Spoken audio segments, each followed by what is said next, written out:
ልጅ ጭን ውስጥ ገብቶ ተጣድፎ ለሚወጣው ጓደኛ እንዲሁም ደግሞ ቪያግራ ከኪሱ ለማይለየው ወዳጅ ይሄንን መልእክት አድርስብለት። ችግሩ አንተም ላይ ካለ እንካ መድኃኒት ችግርን ፍታ።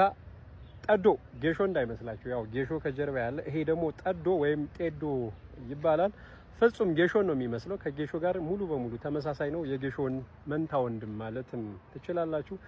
ከስሩ ቅርፍት በመጠኑ ተወስዱና በአውራጣታችሁ አዝቅ ልክ ቢሆን ይመከራል። በአንድ የውሃ ብርጭቆ አፍልታችሁ ዝንጅብልም እንዲሁ ዝንጅብል በመጠኑ ትንሽ ቁራጭ ዝንጅብል ትቆርጡና አብራችሁ እንዲፈላ በማድረግ አጥላችሁ ተፈጥሯዊ ማር አንድ ማንኪያ በማድረግ ማታ ማታ ከ3 ቀን እስከ 5 ቀን ባለው ጊዜ ብትጠጡ ወንድነታችሁን ድክመታችሁን ይመልሳል።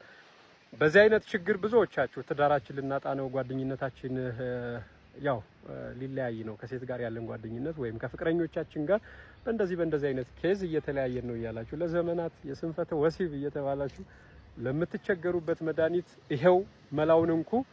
ሌላው ከእግር ጋር በተያያዘ ፈንገስ ካለባችሁ ሌላም ቲፕ ሊጨምርላችሁ፣ ጌሾ የጌሾ ቅጠል በርጥቡ ትወቅጡና በውሃ ጨምቃችሁ ትንሽዬ ተፈጥሯዊ ጨው በመጨመር እግራችሁን ብታጸዱ፣ ካልሳችሁን ስትዋልቁ የምትሳቀቁ ሰዎች ካላችሁ የእግር ፈንገስ ቻው በሉት። የገበሬው ልጅ ዮሐንስ ሽፈራው ነኝ።